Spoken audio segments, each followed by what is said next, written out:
Good evening, and welcome to a new edition of Urban Sentinel Live. I'm your host, Reggie Kearney. I'm the publisher of Urban Sentinel Magazine. I want to thank you all for being here with us tonight on this new show here. After a traumatizing week we had last week, and there's only been a week, and I think some of us are still traumatized, but we're going to keep on pushing, okay? We're going to keep on pushing. Adversity would not slow us down. So we're going to talk a little bit about what happened last week and what's going on this week, because there's a lot going on. And so for the next hour, I got with me tonight Richard Cuff. He's been on the show before a number of times, so we're going to chop it up. I think Richard might be able to come on. I know he's traveling and he's in Tampa tonight, so hopefully he can go ahead and plug in and we can get the show rolling. What's up, Richard? How you doing tonight, man? I am doing well. Not quite as traumatized because I saw it coming. So I'm doing well, though. You saw the train coming, yeah. I saw it. Yeah. I think a lot of us were quite disappointed last week. It's only been a week, over the last week, but a lot of us have been disappointed with the outcome. Because gosh, I can't even think of the comedian name now. He comes on every night. Oh, Lord. Well, he said basically take the poles and stuff and throw them in the trash can. He didn't use that exact language. Yeah. He used some more language because poles, and I fell out with poles after the last election and with Hillary Clinton's election when she lost to this guy the first time. Because polls really don't tell the true story, because when you call somebody, they can give you any information they want to give you. And that's just the bottom line. Now, when you deal with internal polls, your internal polls, you can get the better information yourself than you can by allowing a pollster to go out and get the information for you. So, unfortunately, they knew something in the polls that the Democrats didn't know, and they were able to seize upon that, and this is the outcome we got. Now, he didn't get a runaway election victory. He only won probably about a little over 2%, so he didn't get no kind of mandate. It's just that the numbers did not fall like we needed them to fall in the swing states. So that's something we're gonna have to be looking at over the next 4 years and figure out how we can overcome this disastrous showing that we had for this election cycle. So we got a lot of work we got to do. So I know a lot of people are disappointed, but we just got to work harder the next time to get our candidate in, and whoever that candidate is going to be. But we got 4 years. We're just coming out of an election, so it's going to take a minute to identify someone who's going to run for office the next time. And also started putting together a team and addressing issues that seem to have slipped away from the Democratic Party.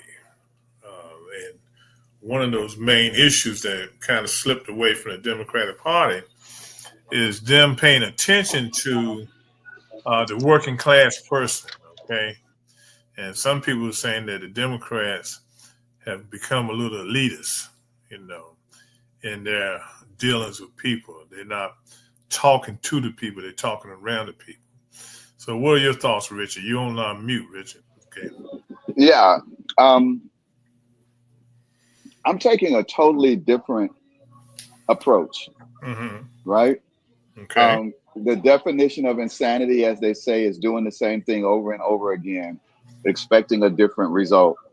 African Americans are constantly betting on this Democrat horse that's either it wins like Biden and turns out to do absolutely nothing as it crosses the finish line.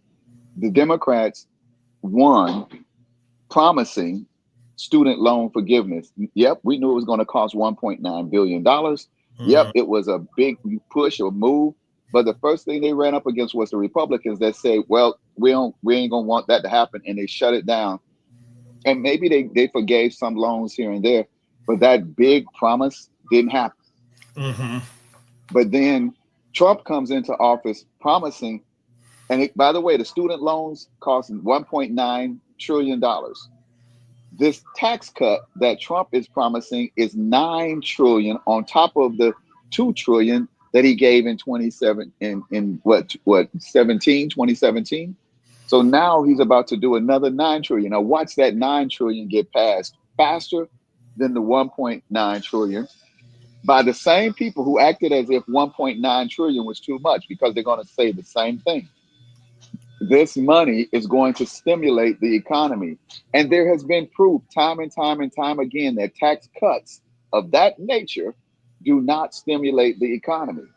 Investing in infrastructure does, but we're not investing in infrastructure, but we're allowing them to come in with the same thing that we're giving this money to the wealthy because they're going to create jobs, and they're not. They're going to buy robots, and they're going to buy their stock. That's what's going to happen.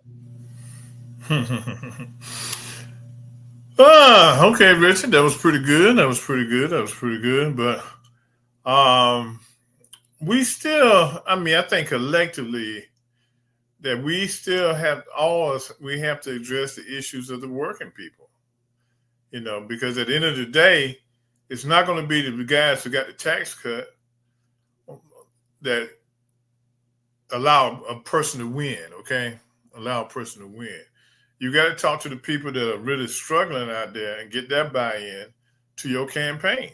And I just think that we didn't do a good job. The AOC, who's a very progressive um, left wing congresswoman, in her district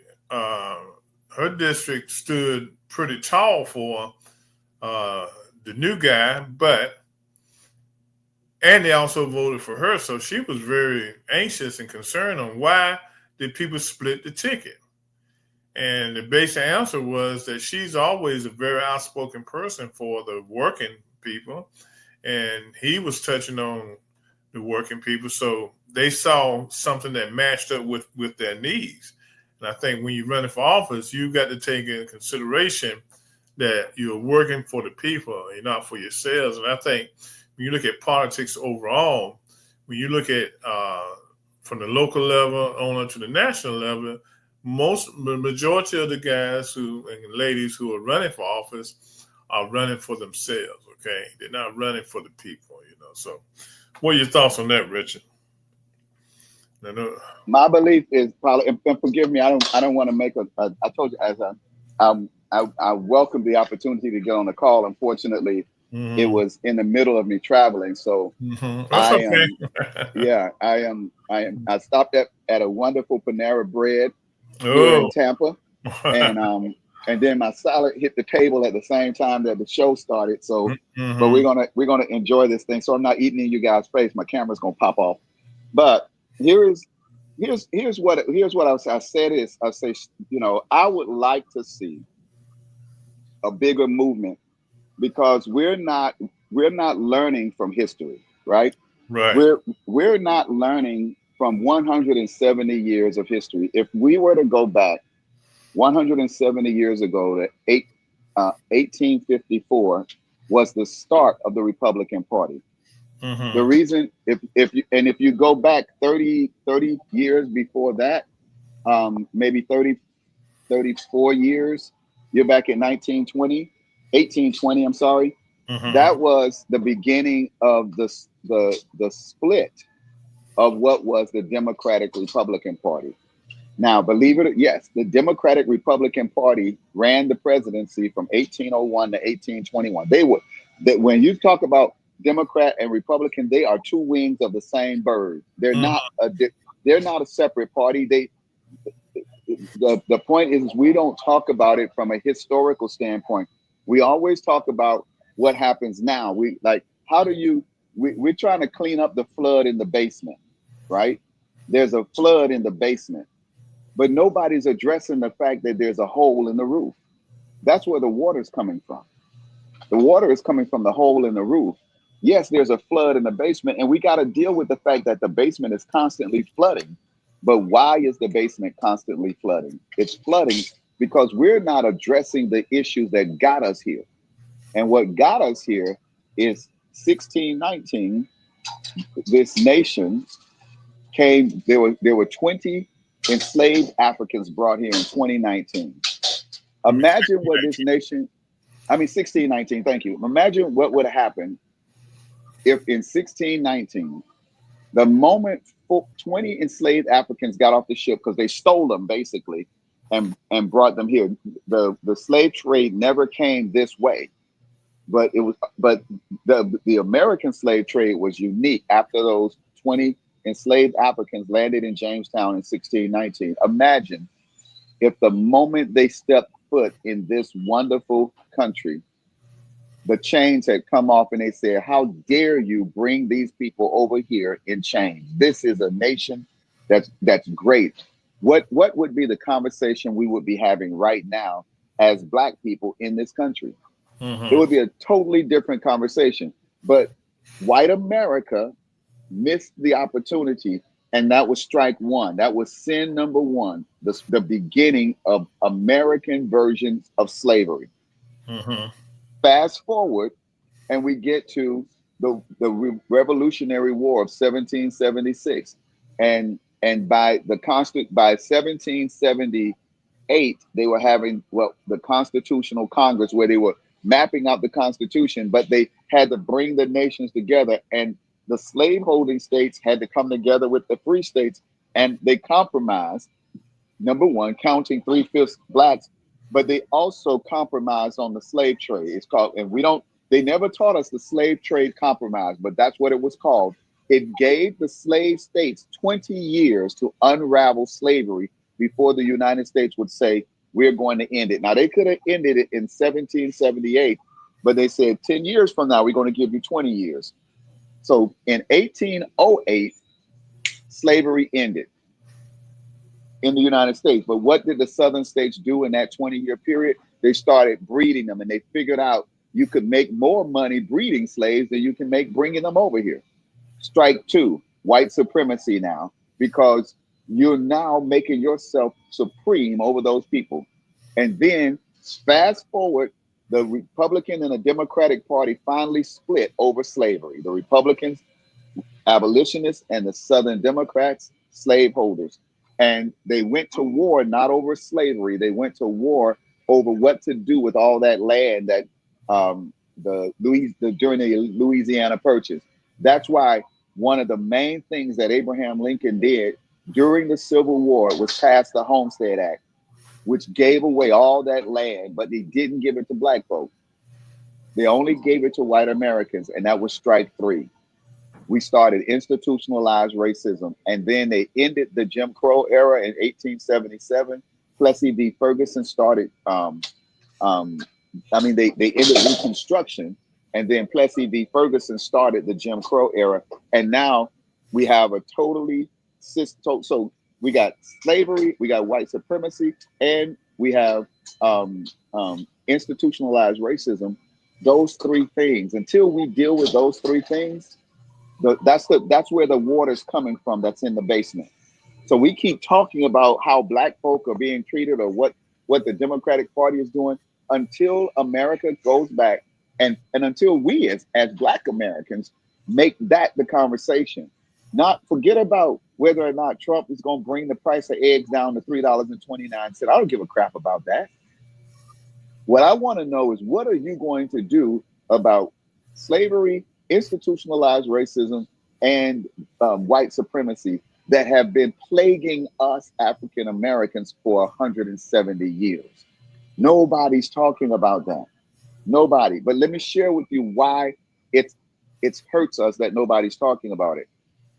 From 1865 to 1877, in fact, the last one in 1901, we had 2 senators and 14 congressmen. Now, how did black folk go from being enslaved and then after the Civil War get 14 congressmen and 2 senators? Because we were suddenly voting.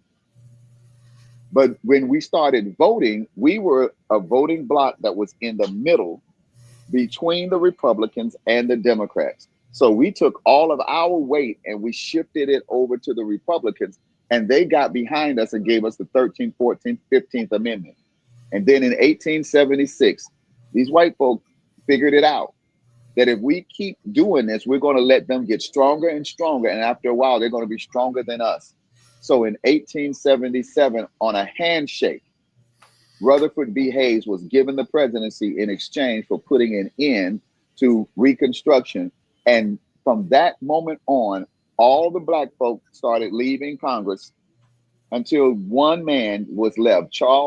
His name was Charles Harris White. And if you guys were to Google Charles Harris White and Phoenix like, and just do that, Charles Harris White, and type the words Phoenix like, he literally prophesied. He said, I am the last one. You white guys have run us out of here, and you've brutalized us. You've destroyed us. But Phoenix like, we will rise again. And I guarantee you, this whole thing about the South will rise again, that's not what they're afraid. That's not what they want. What they want to stop is us rising up and recognizing that we should have been the Freedmen's Party. So I'm not going to get on the, and I'm sorry to be in disagreement with anybody else about what we should do as Democrats. I'm no party affiliated. I've been no party affiliated since I came home from the Army in 1981, and I'll vote for Republican or Democrat who speaks to my interests. Personal disclosure is I voted for Kamala Harris. I would never vote for Donald Trump. There's no way that I wouldn't want, if my daughter came home with a young man that was destined to be Donald Trump, I'd send him packing, because I wouldn't want that for my son-in-law. I wouldn't want that for my brother. I wouldn't want that as a business partner. Why would I want it as a president? But on my podcast page, the PS Factor podcast, I posted a video of a comment from Eddie S. Glaude Jr. And he talks about how when he was on MSNBC, the 11th hour, he addresses the fact that this nonsense that white folk voted because it was economics and all of that. It wasn't any of that.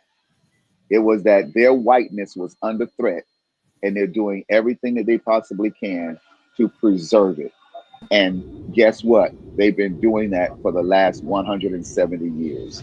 Hey, Richard, that was some deep dissertation and everything. I just had a quick question for you and Reggie and everything, because one of the things that I've been fascinated by is a number of folks are talking even on this network about the rise in African American males that decided to vote for Trump, having this notion that he gave them a check and everything, but also this notion that he was somehow better for the economy. And I'm of the theory, I don't know how you feel about it, Richard, that they also played to something that is a war tactic. You just said that you are a military veteran, so it's that whole divide and conquer notion, because one of the things that I think got some of our brothers to vote is that they were feeling that the others, whether that's the LGBT and others, were having advantages that they didn't have, and all along those lines. So they were playing to some of our moral views and all in that space. So I just wanted your take, because definitely it does No, look like they were trying to play to our moral center, and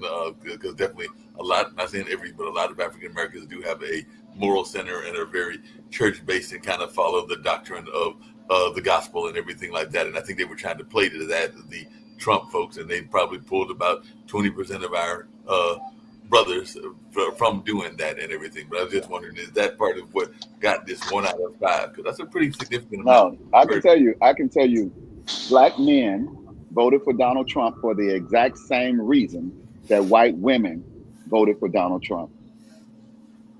They were afraid of what would happen if he didn't win. Black men are traumatized and don't even realize how many of these black men that were voting for Donald Trump were talking about police brutality or the fact that they could get shot like Philando Castile or Trayvon Martin. How many times has that come up under Trump? Those men know that Trump makes them feel safe.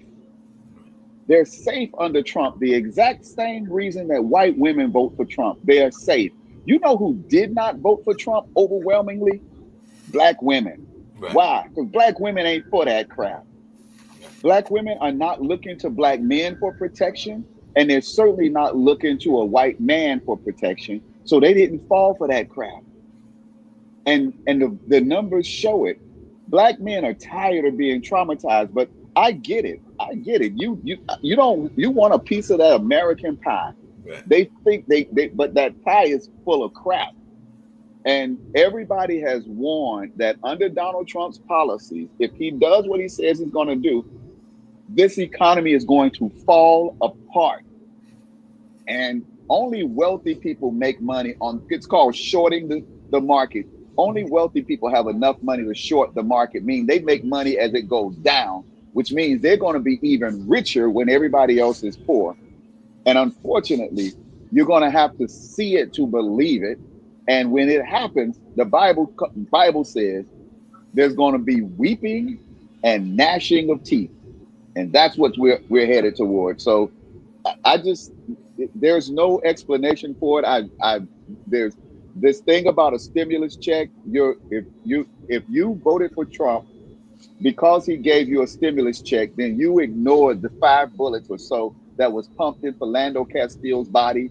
You've ignored 170 years of oppression to look at what this one man makes you feel safe enough to overlook that past that they're trying to sweep under the rug, call it woke, and tell you that we can't even talk about it in school.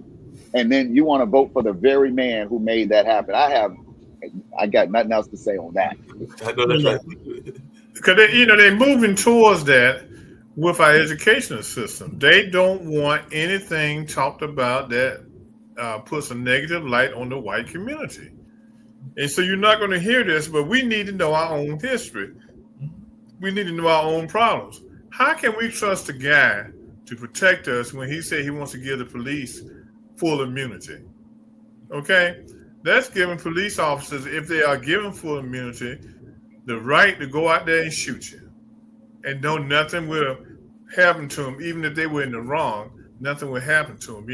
I don't know what got into these young black guys. I mean, I just really don't know. It just shows that they don't know their history, or they soon forgot about George Floyd. They forgot about George Floyd and everything. But this is for both you and Richard. Hopefully, Richard, I know he's enjoying that meal over there at Panera Bread. A great place to eat. I need to get over there myself at some point and everything. But one of the questions I was going to ask is even the notion, because we had Reverend Barber, as y'all can tell him at the apartment today, but I had Reverend Barber over at Haytime, where actually they did. It was the librarian, the Keenan Institute from UNC, and he was speaking kind of to what you were speaking to, and I'd love to hear your thoughts around this, because he was having this notion that kind of what you said, Reggie, that we did not address, meaning the Democrats, the poor community, and that's both white and black poor community, and we didn't really address a lot of the community, because he was of the impression that we don't need to give up 172 electorate automatically by not going into those areas. So he's saying going to Alabama, going to Mississippi, going to those places that are declared red. But he was even saying, even what you were talking about with the swing state, he said in North Carolina, we hit Winston, we hit Charlotte, we hit Greensboro, we hit Durham, we hit a lot of the cosmopolitan areas or the city areas, but we did not hit a lot of the rural areas, and a lot of them went toward the Trump vote and everything. So should we have done a better job in terms of going after other parts of our population and our allies as well? Well, the problem is we don't vote. We don't participate in the process. I mean, we were looking at North Carolina, and I forgot what the county was. There was a county in North Carolina, I think it's Aaron County, I believe it is. I might have it wrong. Correct me, audience, if I am. But they had a 40% of the population was African American black. Okay, but the guy managed to carry that county. That shows you they didn't all go out and vote. Right. Okay, if you got 40% of the population, and let's say 30% of the population is voting age, you still with the other side, with the white community that you pick up, the Democrats in that county, he still shouldn't have won that county.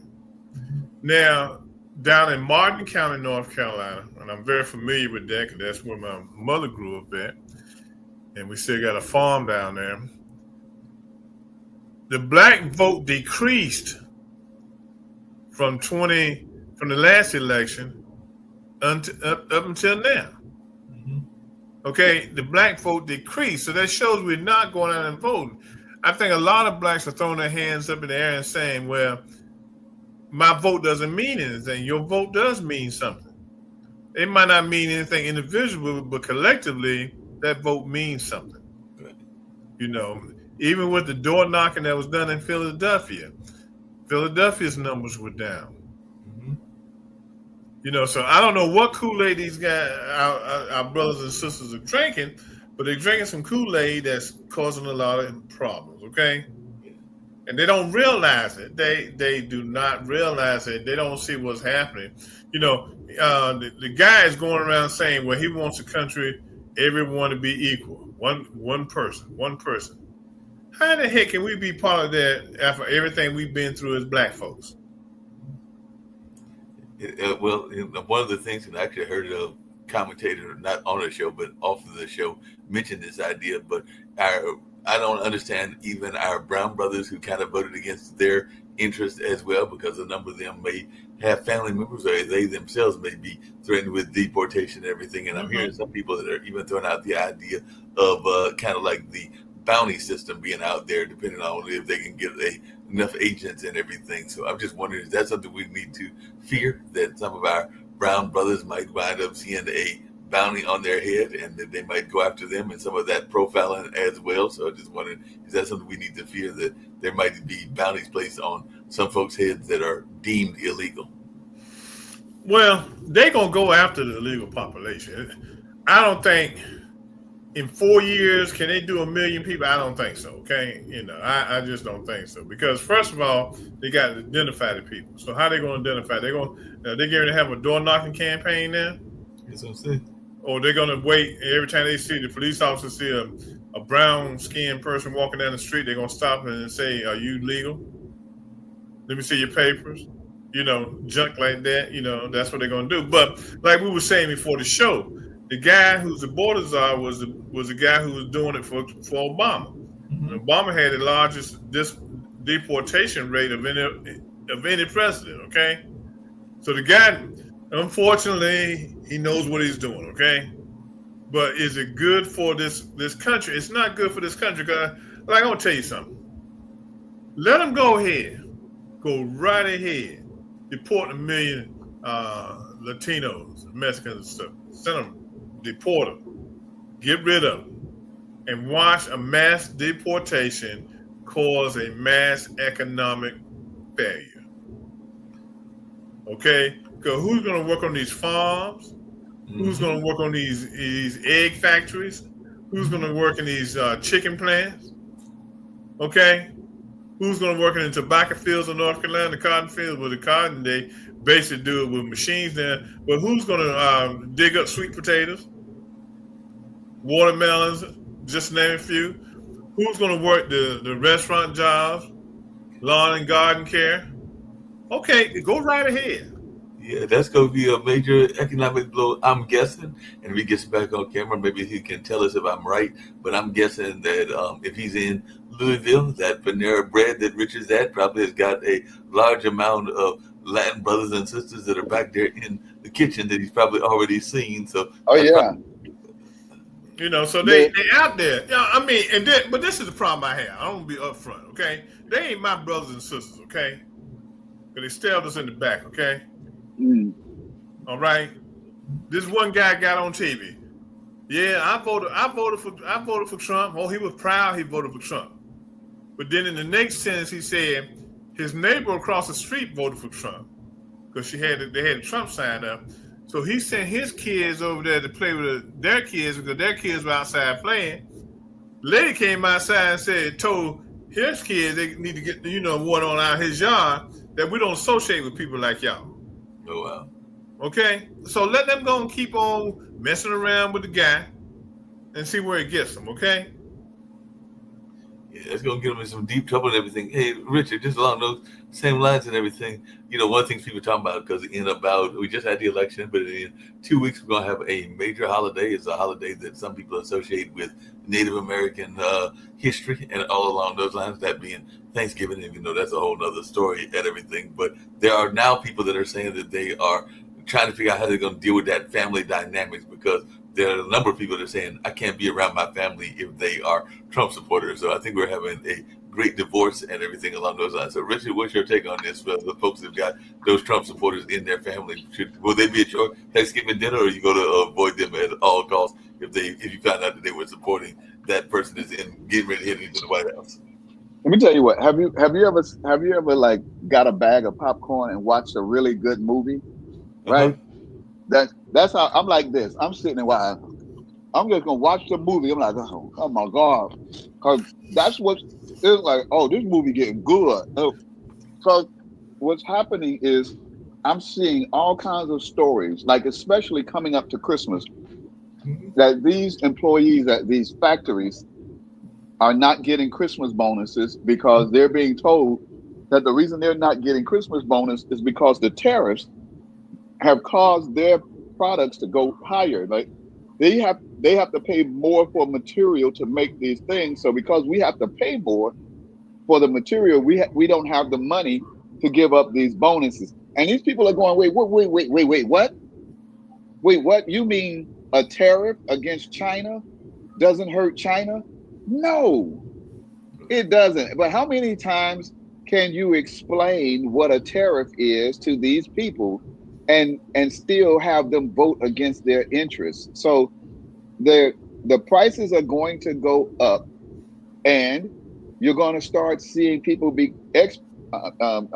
deported because it's from the Hispanic standpoint. But these Hispanics thinking like, well, they're just going to deport the illegals, and that's going to move us up the social ladder somehow because we are legal. No, I can't remember who it was, but they asked the guy. They said, if you deport one member of a family and it threatens to break up the whole family, how do you solve that? He says, well, the whole family can leave. There's nothing that stops we're taking the mother because she's illegal, been here for 25, 30 years, 40 years, she's illegal. We're going to send her back. Y'all love her so much, you go with her. Oh, it's going to get real ugly. Yeah. But let me tell you why there won't be police officers rounding people up. Because the quiet part that they're not going to say out loud is white America is not going to let you take police officers from their side of town to go round up illegals on another side of town. That's why the Second Amendment right now says a free state being the right to bear arms being necessary for a free state. The right, however that first line goes, but it says a free state being necessary.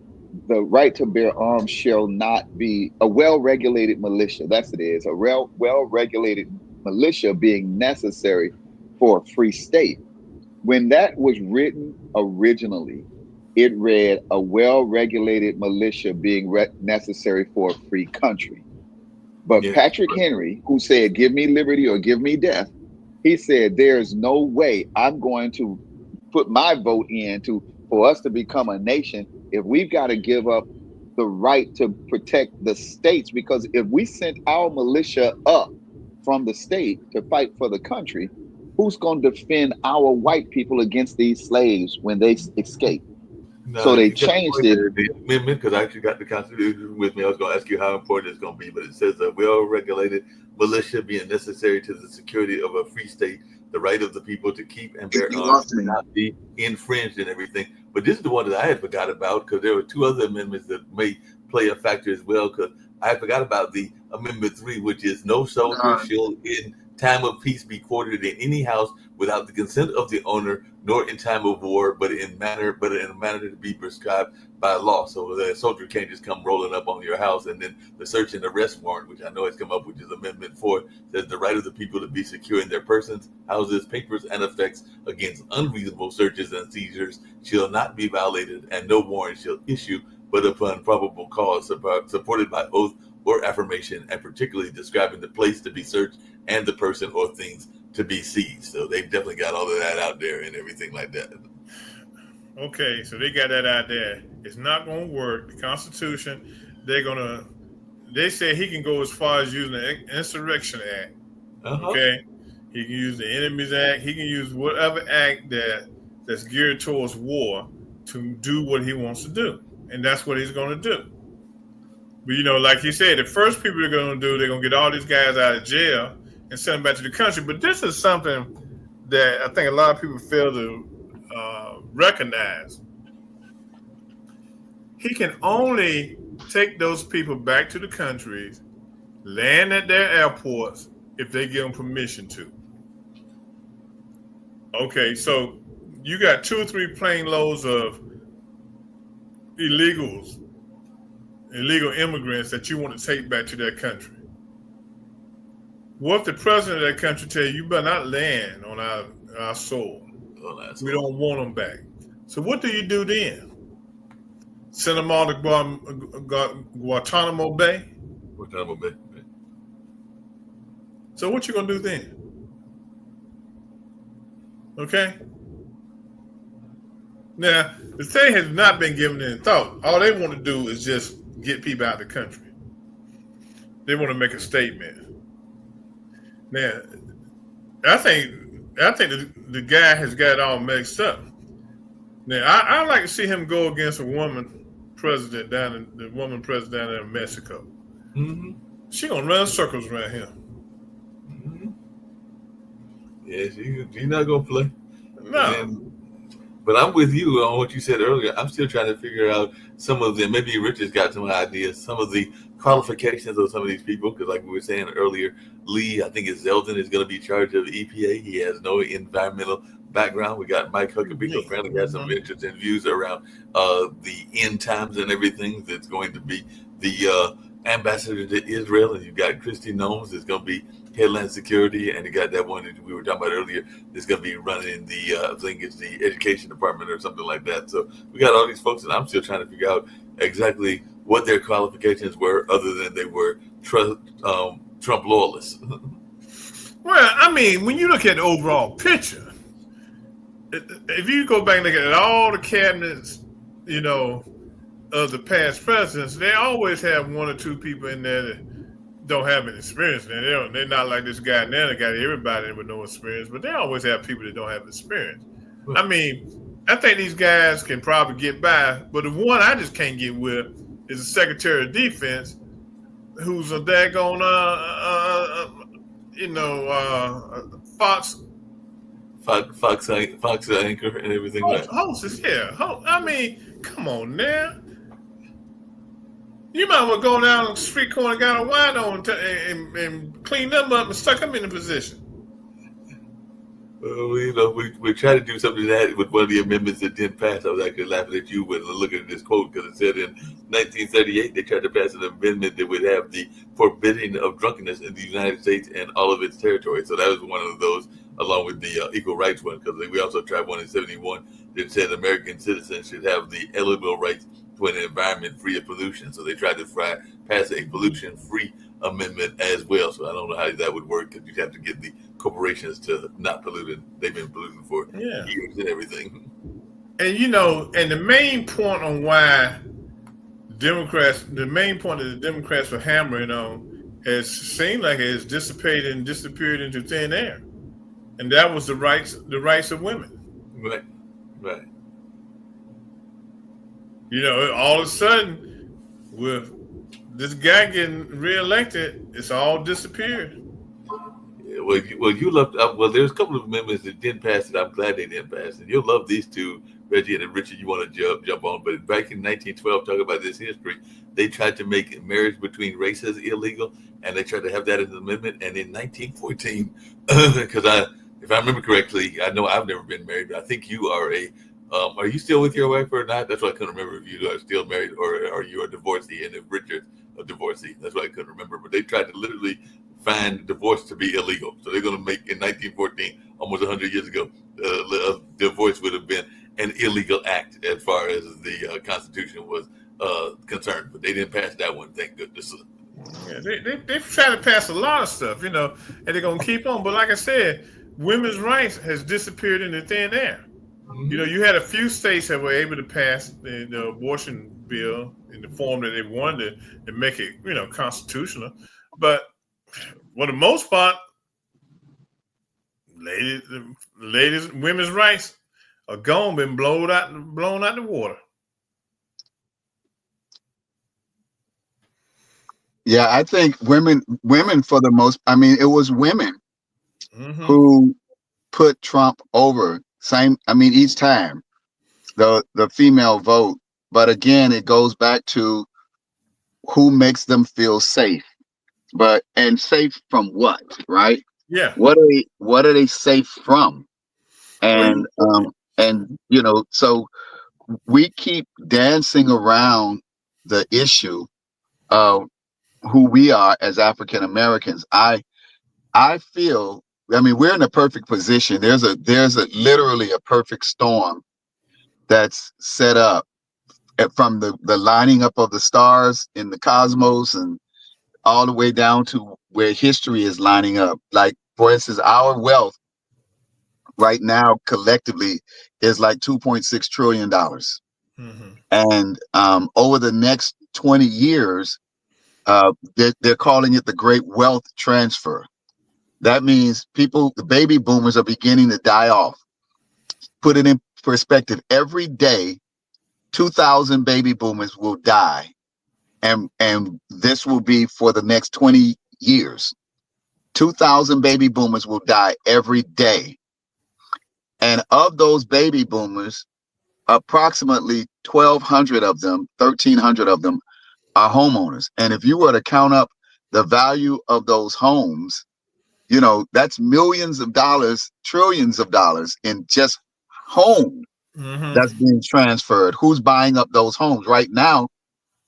Private investors are snatching up those homes because Black folk would rather pay $2,400 a month in rent than pay $1,200 in a mortgage because they don't understand the value.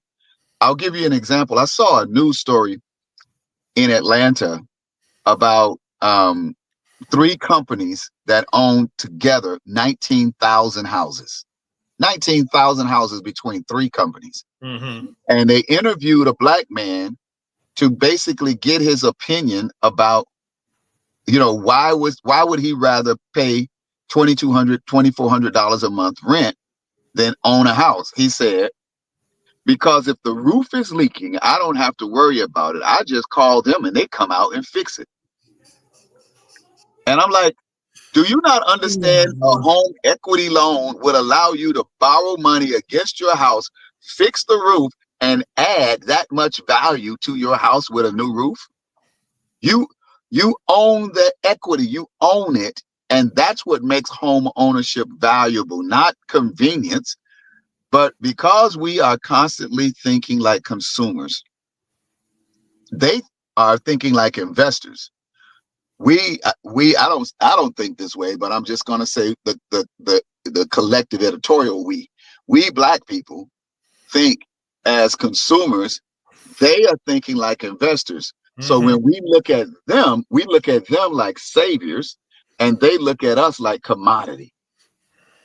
And they're using us as the commodity that they trade. They're literally trading futures, trading us for future. They're buying us right now in our buying up our houses that we turn around and rent, and making certain that we pay them for the next 20 years that we're renting those houses. So those are the kinds of issues that we need to focus on. That I've got it. I mean, I get it, guys, that the politics are the thing. But if we could put together a conversation where we talk about home ownership, equity in those houses, pooling our resources together, buying up some of these companies that these guys are dying off and can't take with them, and their children don't want to run those businesses. This is an opportunity for prosperity for Black folk like no other. It doesn't matter who's the president of the United States. The one thing that does happen is business deals get done every day, and that's what we need to focus on. I mean, I'm not saying the other stuff, ignore the other stuff, but I'm just saying that we've got to focus on the fact that, as James Baldwin said, I'm not your grandpa's Negro. Yeah, I Okay. know that's right. Yeah, I remember So that book. yeah, you can. The one thing that you are not going to do is roll up into my side of town and burn it down with your hood on, riding around with your horse. You come right up in on this side of town with a horse and a hood. We're gonna be a horse barbecue on the weekend, and the white sheets with little holes in it gonna be on the picnic table. Going like, wait a minute, what's that from? Yeah, come on over here. Like I said, come on, Cletus. Um, we our future is very, very bright. And Along I those say, same lines, what's that? hey Richard, along those same lines, because my mom actually had a home in Durham, actually not that far from my dad's house and everything, but we sold it because of some maintenance and she needed to make an investment. And the people that bought it turned it into a duplex. So they definitely, it was worth a decent amount of money when mom bought it and they turned it into a duplex, and it's still, I think, standing in our society. I can't remember if it was a black girl, white family that bought it over there by Central or something. It's probably a black family, but I'm not 100% sure of that. But a lot of our kids are looking. I'd love to hear your thoughts, Reggie, as well as yours, Reggie.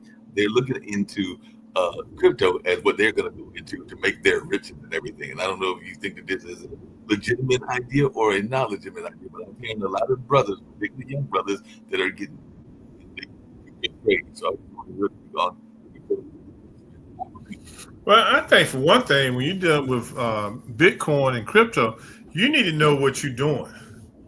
You need to understand it, okay? Just because it closed at, I think Monday it closed at $87,000. Yeah. That's paper. That's all that is. So you got to understand the movement of crypto and the movement of Bitcoin. I don't understand it that much to be dropping my money into it. Now, would it be a way of the future? I think it is going to be a way of the future. So if you become a student of Bitcoin and crypto, I think you're going to do pretty good.